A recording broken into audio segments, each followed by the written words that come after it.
Welcome home to USA Global TV and Radio, a place where dreams take flight, with authentic storytelling, diverse perspectives and meaningful conversations, where global stories unite and bridges are built beyond all borders. Discover world-class education, entertainment, hope and inspiration. Together, we're building bridges worldwide. Subscribe to our channel, USA Global TV. Download our app, USA Global TV. Be our guest or join our team. Visit usaglobaltv.com. Thanks to our founder and executive producer, Dr. Jacalyn Kerbeck. Music score by Yeffy Tang from Cloud Road Music. Voiceover artist Mike Porter. Creative direction by Paul Garcia. USA Global TV and Radio, your home for global connection. All rights reserved. This video and its contents are the exclusive property of USA Global TV and Radio. Unauthorized use, duplication or redistribution in any form is strictly prohibited.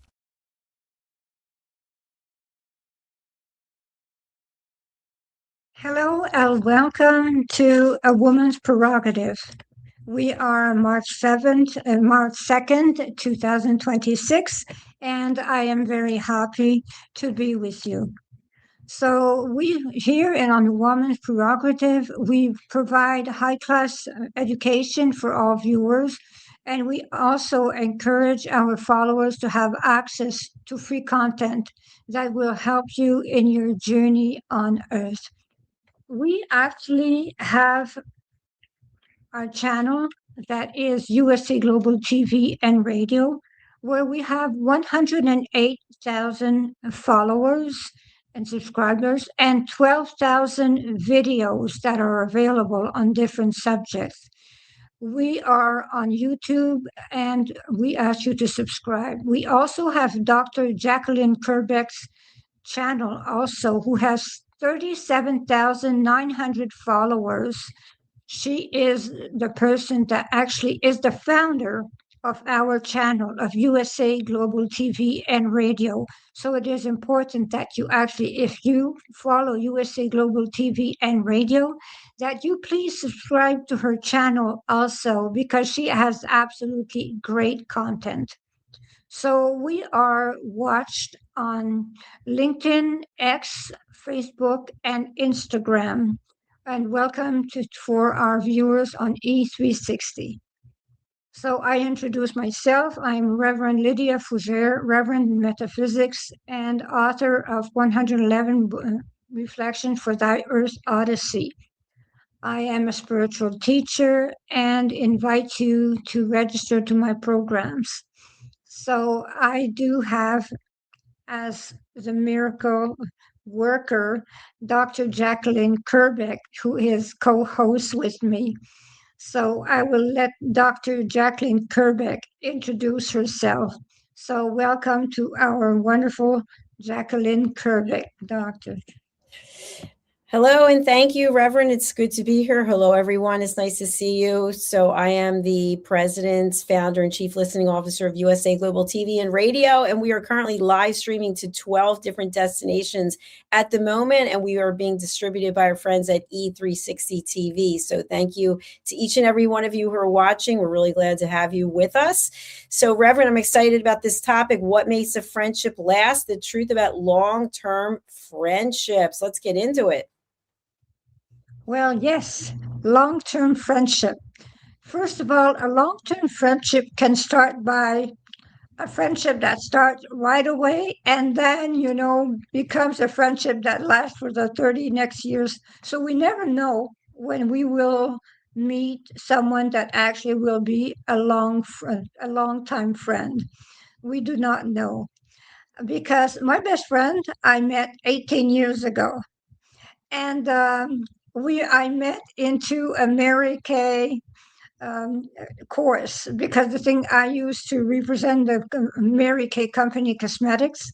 And I'm a person that actually loves car. My father actually was the owner of auto body shop garage. And he was also working in a mine as a foreman. But the thing is that I know a lot about cars, and I am known to be a special person, a bit strange. So my friend that I did not know, that someone had told me she was quite nice, they told me to go talk to her. So I went to talk about my best subject, cars. So I went to see her and asked her what kind of car she had and what was the force of the motor in it. I asked her if she had a 6 or a 8 power horsepower in her car. So she thought I was the oddest woman she had never met on earth. So her name is Monique, and we have been best friends from ever since. And we have laughed so much that it is impossible to describe, because when you have a friend like that, actually you can never get annoyed, because I am never annoyed at my friend and she is never annoyed at me. We just have loads of fun. So you, Dr. Kerbeck, tell me what you think about friendship and how you met your best friend, please. I think that friendship evolves over time, and I think that you go through different phases of your life. And you mentioned having a lifelong friend and then a friend that you met, about 18 years ago. And so I think people come in and out of our lives when they're supposed to. And I think that when you're younger, you have a lot of things that are in common. Maybe you're in school together, you live in the same neighborhood, whatever the case may be. And then as you get older, you have those memories, but you actually have to be able to parlay that into an adult friendship. And I think, that being said, an adult friendship, you have to be a good listener. You have to be really curious, because you might have changed so much from what you were when you were younger, or who you are. And the other person has to be really interested in who you are, because if you're just going by what you have in common or the past, sometimes that can blow up in your face. That can actually just get boring after a while when you keep looking back and saying, hey, remember in high school we did this, or remember in college we did that. So I think it's about finding a way to respect each other and be curious and interested in one another, and create new memories together as well, which it sounds like you're doing. Yes, yes, that is what we are doing. And you're right about long-time friendship, because as I was telling you, I've had the one friend that is a wonderful friend, and I've had her since crib. We were in the same crib, actually, because our parents were from the same village, and we were raised in the same town, actually, which is the town where no racism existed and no one was poor, things like that. No, there was quite no drama. And the thing is that we were raised in a particular way, she and I, and we always laughed. Well, I am a person that laughs a lot, I have to admit. I laugh a lot. And there also is the fact that we were living particular lives. Our parents were from the same village, so that meant that our two sets of grandparents were playing cards together. So the thing is that we thought that everyone else who was from our town, we thought that it was normal for a child to have their grandparents be together and two families together and mix as one big family and be happy and laugh. And that is the way we thought life was. So that was the way we saw things. And when we realized that some of our friends, grandparents, had never met the other set of grandparents, we were taken aback, because that's welcome to reality. Our reality was like we had a magical life, so we did not know the other realities, and we found out. So that was quite strange for both of us. That's, yes, I can see that. That is, it's interesting, the memories that you create and also what you learn about each other as you get older. And sometimes you'll have people who are married with children and grandchildren, and then you have people who maybe are divorced, or people who never got married, and you go through different cycles together. And it's really interesting to learn from one another. But I think also there are times when you can have a friendship for a long time and it doesn't work out because both people are not really curious about one another, and they feel uncomfortable possibly with the course of life that their friend has gone on.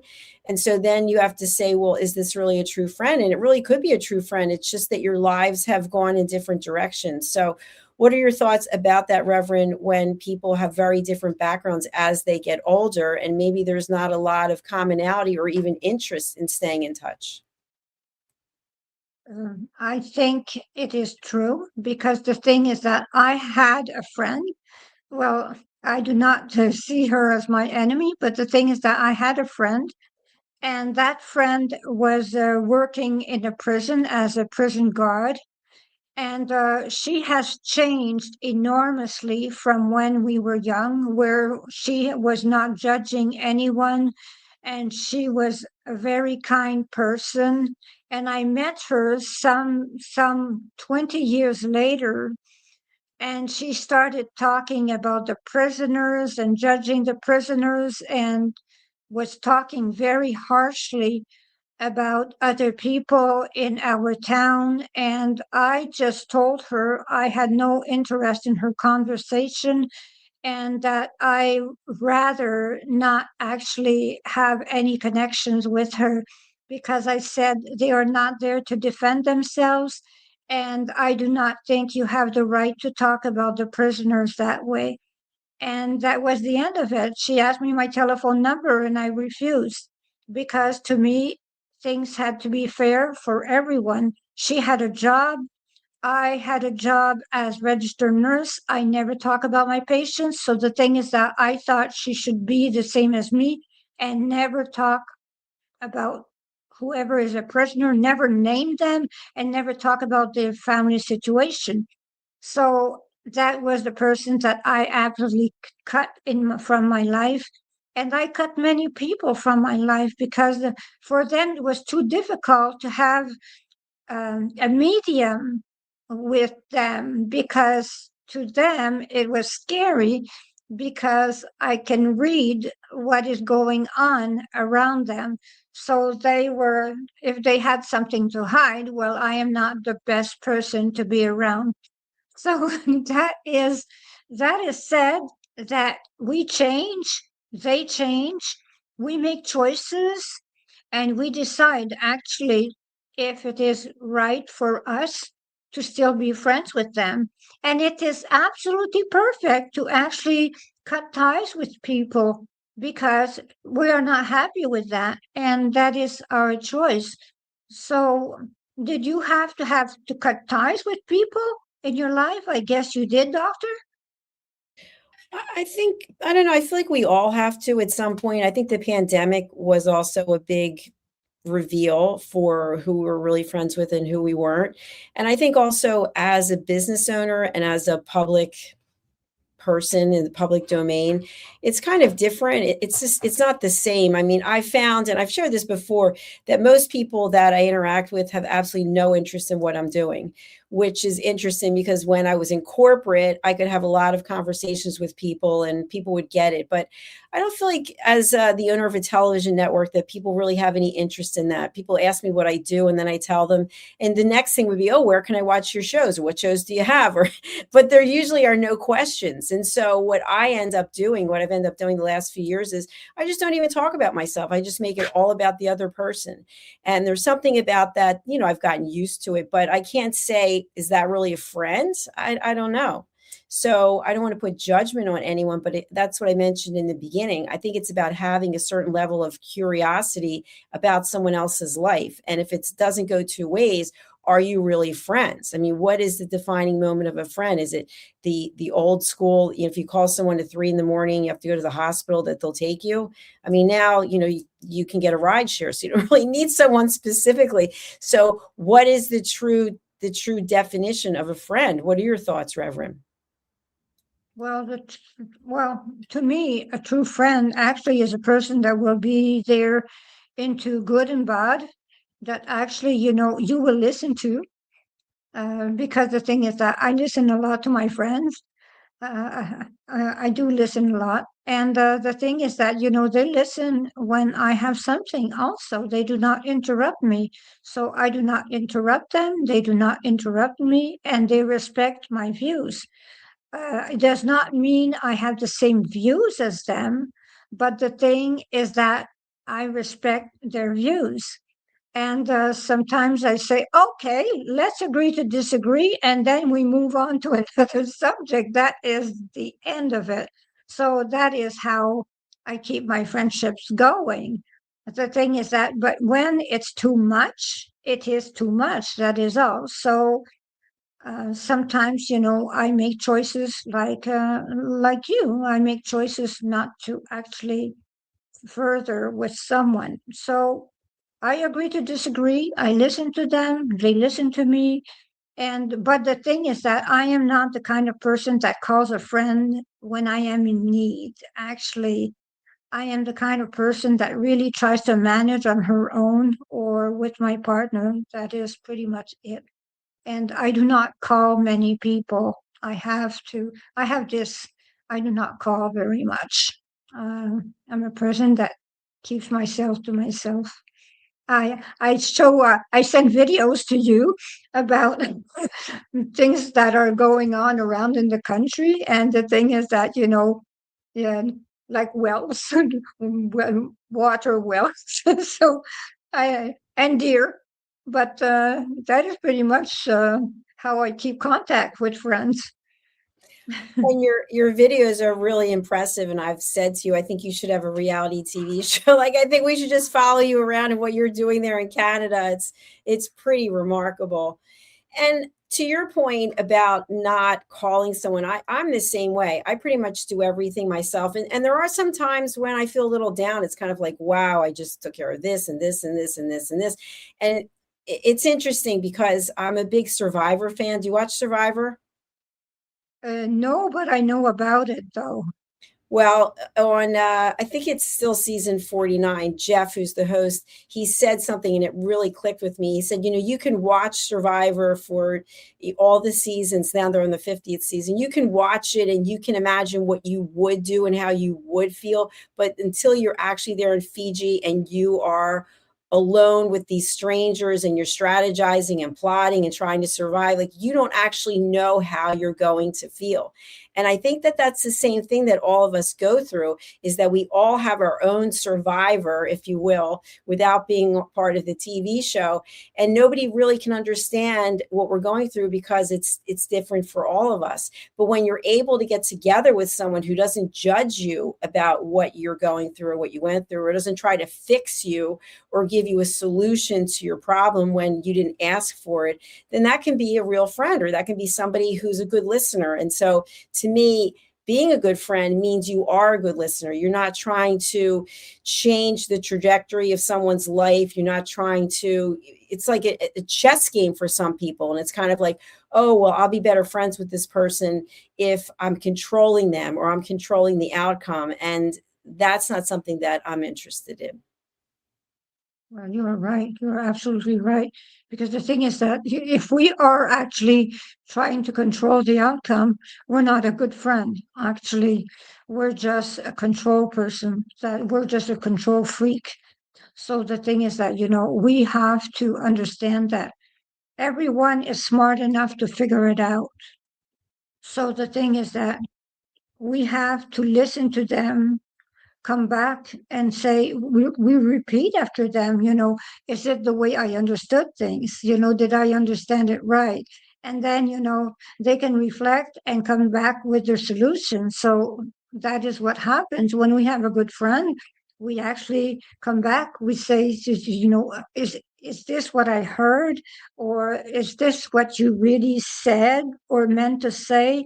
I did not understand, or maybe I want to understand more. And then the person comes back and explains to you, and they come with their own solution. That is being a friend. when you're a friend, you do not actually come with their solution because you never walked in their shoes. That is the way it is. You never can understand a person because no two people is the same. That is the way it is, according to me. And you actually think the same as me when it comes to that. I agree. And I think the other thing is that many times in the role of a friend, we will listen to what someone says and something comes up for us, oh, that we're not enough or that we're not doing all we could do because someone else is doing something or someone else, let's say someone's going on vacation and we're not going on vacation and we make it about us. So instead of actually being there for the other person, we turn the whole thing around inside and think something, whether it's jealousy, anger, envy.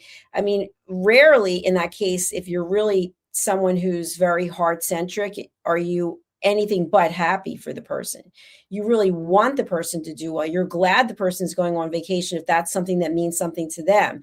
But when you are coming from a place of anger or fear, as a friend, this happens. You watch your friend doing something and you look at your own life and you start to measure it and say, oh, well, I'm not doing X, Y, and Z. And I think that's what happens a lot on social media when people do post things of themselves and they're happy and they're doing well and they want to share it with people. For people who are unhappy with their own life potentially, or they are coming from a place of lower vibrations, they're not going to be happy for the person. And it's kind of like, oh, why are you posting this? And you'll see negative comments about it. So one thing I think is interesting, which this is not really about friendship, but just parlaying it to social media. Recently, there have been a number of videos and photos of some of the A-list celebrities who have clearly changed their body image. They do not look the same. Their weight is dramatically different. Their facial bone structure is dramatically different. And sometimes I just take a peek to see the comments, and it's absolutely so nasty, so brutal. So, and I think this happens, the same kind of thing happens in friendship. It's like if someone says to you, you know what, I think I'm going to lose weight. I'm going to join a gym. I'm going to do this. I'm going to do that. And you're not the person who's doing that, and you don't have that kind of lifestyle. You may be angry about that because now your friend doesn't want to go drink with you anymore. Your friend doesn't want to go sit and eat fried food, for example. And so whatever you had with that relationship, it's now changed because one person potentially is going in a different direction than the other. What are your thoughts on that, Reverend? You are absolutely right because the thing is that um, we will talk about my friend, my friend Monique. The thing is that my friend Monique, she's a person that walks every single day, no matter the weather. She walks. So the thing we're talking about minus 30, she goes and takes a walk. So I admire her a lot. I am not a person that will go walk outside at minus 30, but she is the kind that will walk at minus 30. And the thing is that, she knows I am an exercise freak. So the thing is that she's the walker, and I'm the one I'm the exercise freak. So the thing is that she knows that we are different, but at the same time, we do different things. We are very different from one another. We have two different styles. You would not imagine two people that are so different, but at the same time, so so much the same because we have the same humor. And the thing is that, we laugh about silly things. And when she wanted to start a company at one point, and no one believed in her except me. I was so certain that she would succeed that I would have put all my money on her. The thing is that, I was so sure that she would succeed, but everyone else was thinking, oh no, not Monique, she will not be able to do it. But the thing is that No one knows Monique like me. The thing is that she has guts, she's courageous, she's funny, and she's got the spark. The thing is that, people do not know the fire that's burning in that girl. She really is funny.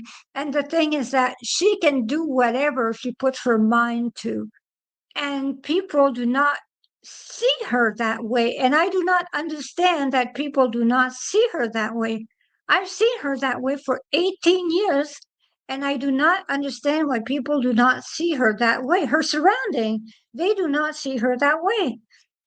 And I do not understand why people cannot see her that way. So it is really all about what people actually believe in you, and if they will. The thing is that it's jealousy also. You are right. You are so right, Dr. Jacalyn. It's jealousy also. Because the thing is that she can do it, like you can do it, and people also could have been very jealous about you. Maybe they do not want to hear about your success because they're overwhelmed by how successful you are. What do you think about that? I think anything is really possible. It's people go through different stages of their life, and when you start to evolve, maybe you're going from school into a career. Maybe you never went to school and you're going right into the corporate world, or technical or creative or whatever it might be. And then at some point, I know I'll be 63 this month, you kind of look and go, wow, most of my life is behind me. And I know for me that I've made a decision and I pretty much follow it, because I was not always this way. I don't do anything I don't want to do. And I know that might come across as a certain way, because when I was growing up, my mother used to say, you and your friends, you're all from the me generation. And the thing is that we do people please. We do people please so much that you get to a point and you say, you know what, I'm not going to go to that event, or I'm not going to do this, or I'm not because we want to be mean, but because it's not in alignment and we only have so much energy. So I think for some people at stages in their life, they haven't accomplished their dream, and maybe they don't even want to admit it to themselves that at some point maybe they gave up, maybe they're giving up. And I always say every day that we wake up, we have another chance to be what we want to be, to do what we want to do. And it's incredible. It's a gem. But for some people, they don't believe that, and they get into that kind of hamster wheel rat race where they're just doing the same thing every day for a paycheck, or maybe they're in a relationship that really doesn't fulfill them, but they don't want to go out on their own because they don't know what that looks like. So of course, if you see one of your friends thriving or being happy, or let's say you're unhappily in a relationship and a friend of yours leaves their partner and now they're out doing all kinds of things and they're taking care of themselves and they look great and they're smiling and they're happy, sometimes that can cause resentment, which again has nothing to do with the person who made a choice to do something else. So I think we have to be honest with ourselves about the choices that we're making. And if we're not happy in our life, that doesn't mean that it should flow through to other people who are doing what they want to do in their life. What do you think about that? I think you're absolutely right. I really agree about that. This is the thing that I am so sure about, because the thing is that when I decided that I wanted to be on my own, that my marriage did not serve me anymore, I left everything behind, and there is pretty much only my friend that supported me. There is everyone else turned their back on me because they did not understand why I was leaving that big house with the swimming pool and everything. They did not understand why I chose myself instead of everything that came with that marriage. But the thing is that she is the only one that supported me, that I was going to a very rough time, and she is the only one actually that came to me and said, I will be there for you. And she never judged the fact that I chose to leave. She never judged anything. So the thing is that, people are jealous when you decide to take the way out.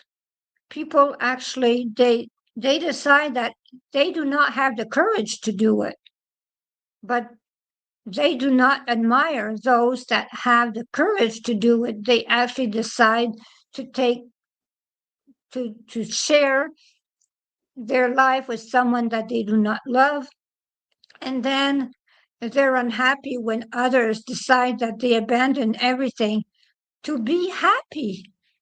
And when people choose happiness, others are angry because they do not have the courage to make the choice. So, but being happy, you need to pay a price sometimes.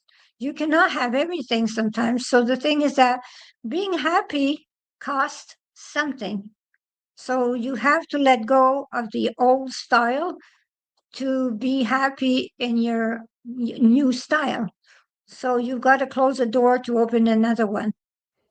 Absolutely. And thank you for sharing your story and being vulnerable, because that really means a lot. I remember when I filed for divorce and I left, there were other people, other couples that we did things with. And I'll never forget this. One of the guys in the couple came to me and said, you ruined everything. And I said, what does that mean? And he said, well, all of us go on vacation together. We all go out to dinner together. We all do things together. And now we're not going to have that anymore. And it's funny because I ran into him a few years back. And so I got divorced in 1999, I think. So it was a long time ago, but I ran into him probably 3 or 4 years ago. And he said to me, I am so sorry for what I said to you. That was so selfish. But yet in the moment, that's how he felt, because we like things to be a certain way. We like them to be predictable. And, one thing that comes to mind, and people can laugh about this because I don't even know if this goes on today, but my parents they belonged to a bowling league. And my mother used to bowl like every Tuesday. I think my dad was sort of periodic, but so every Tuesday she would go bowling, and then she would take my sister and myself, and they would have these chocolate glazed donuts. And it was kind of like a thing. And so the expectation was that you're going bowling on a Tuesday and that you're bringing your kids and eating the donut. And then when you decide I'm not bowling anymore, it changes everything. It's like, what do you mean you're leaving? And that didn't really happen with my mother. But the point is that when you're part of something and then you decide that it no longer fits you or who you are, then you're leaving other people behind in their mind. Their mind is, oh, you don't choose us anymore because this is what we do together. And I think that it's kind of a wake-up call. And where I want to go with this, and then I'll turn it back to you, is I like to think about a tree. And I've shared this so many times. A tree has the leaves come and they go, right? Like I can look out the window, you can look out the window, there's no leaves because it's winter. And so that's like relationships. Friends come and they go. And then you have the tree branches, which are a lot sturdier. And unless they're cut down or destroyed in a storm, they're pretty much going to be there, but they're not as strong as the roots. And if you've ever seen a tree that's an older tree, you can see the roots that maybe the asphalt or the concrete has broken up because the roots are so long. And that sounds like the friendship that you have with Monique, in that it just penetrates concrete. Like that's how strong it is. And to have a friendship like that is not something to take for granted, because you have really gone through the test of time. And many people don't have that. I actually do have a friend from middle school, like grade school. I think that we've been friends for all these years and we're very different, but yeah, we can get together and it's like no time has passed. And that's really a gift, but not everybody else has that. Well, I do know that you're a good person. You're easy to be friends with, because the thing is that I know a bit about you, and the thing is that you're a good person, and it's easy to be friends with you because you're a loving person, you're a caring person, and you always help. You're always there. You're always there. That is it. And I know that at first when I started with the station. I found it quite difficult. I found it really difficult, and you were always there for me because you're always there for pretty much everyone. And we actually try to be there for you, because the thing is that you have had difficult times. You have had a lot of water damage, you have been ill, you have had a lot of things go and happen in your life in the last couple of years. And the thing is that, that is what happens. This is supposed to be a two-way street. The thing is that is supposed to be that way. It is not supposed to be only you that gives. It is supposed to be us, actually, that is there for you also. But the thing is that so many people took you for granted that you have had difficulty with that because you have been in a corporate world where you have done your PhD, and the thing is that you have not been acknowledged the way you should have been acknowledged. So the thing is that you had it difficult, really difficult, and it should not have been that way. But here at USA Global TV and Radio, that you created, that you gave your heart and soul to, and you gave your heart and soul to us, well, that is the least we can do to be there for you because you deserve it. You deserve the love of all of us because we're like a family at USA Global TV. You deserve every minute that we give to you. You deserve it because you give so much. You are a loving person, Dr. Jacalyn. Very loving person. Thank you. That's so sweet. So kind. I really appreciate that. That really touches me in so many ways. And I think just to take that and expand that a little bit, I think one of the other things that we're talking about today is when you are, let's say, in corporate or you work for someone or you have a group of people that you are in meetings with or that you're on a team with, and then you decide to leave. In my experience, I mean, I only had four jobs, I think, in my whole corporate career. I'm thinking 4. I don't think I'm friends with anyone I used to work with. And it's kind of interesting, not that I wouldn't want to be, but it's almost like when you're not there anymore and they're still there, that something changes. And I don't know what it is. I don't actually have the answers to that. But I always admire the fact when people leave an organization and they're still friends with the people that they were friends with then. So I don't know what it means, but it is an interesting story. It's an interesting journey. And I appreciate you being here and being my friend and sharing that. Well, it's my pleasure because I do think every bit of it, because you are a person that actually, you're extraordinary. So I invite everyone to follow USA Global TV and Radio and subscribe, and Dr. Jacalyn Kerbeck's channel also, and subscribe. And it was a great pleasure to be with you all. So have a beautiful week and see you next week for A Woman's Prerogative again with myself and Dr. Jacalyn Kerbeck. Namaste. Get ready to wear the brand that's changing the world of media. Introducing the official USA Global TV and Radio online store. From our TV show hosts to our incredible global guests, you asked, we delivered. Rep your appearance with pride. Whether you've been on air, hosted a show, or tuned in, we have something just for you. Visit us at usaglobaltvradioshoп.myspreadshop.com and start shopping today. Check back frequently. We're dropping fresh new designs all the time. Showcase your role in our global community. These designs celebrate your voice, your story, your presence. It's more than just merchandise. It's a movement of hope, inspiration, education, and elevated listening. Head to usaglobaltvradioshoп.myspreadshop.com.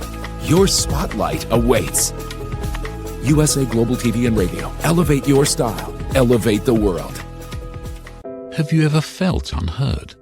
Like your words float into a void, leaving you invisible and disconnected?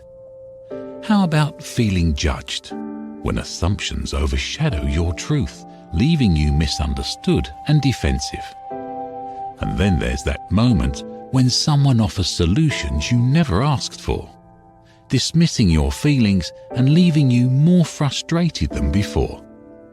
It doesn't have to be this way.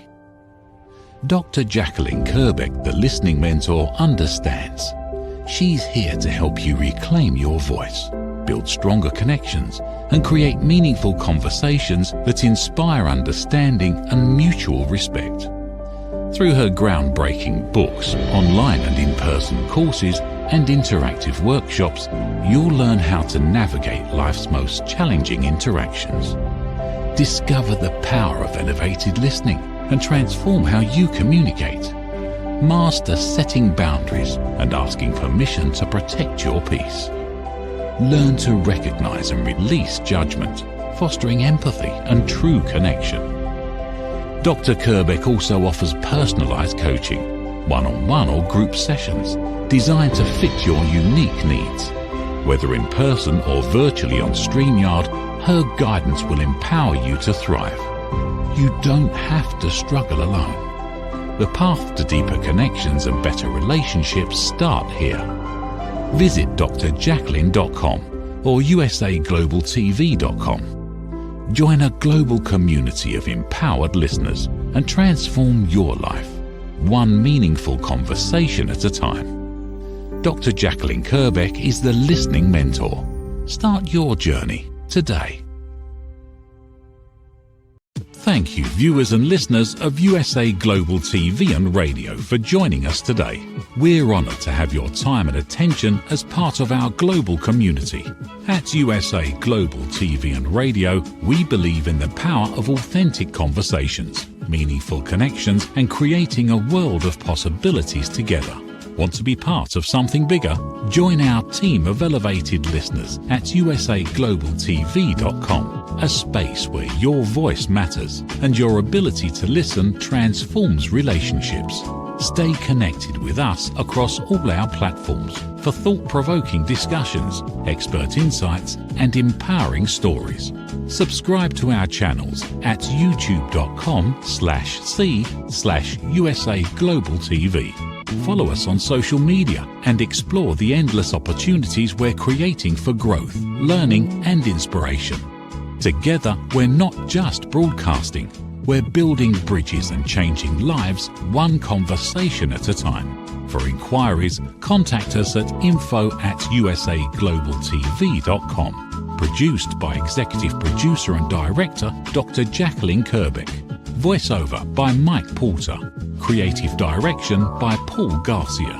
All rights reserved. Visit usaglobaltv.com to view our full terms and conditions.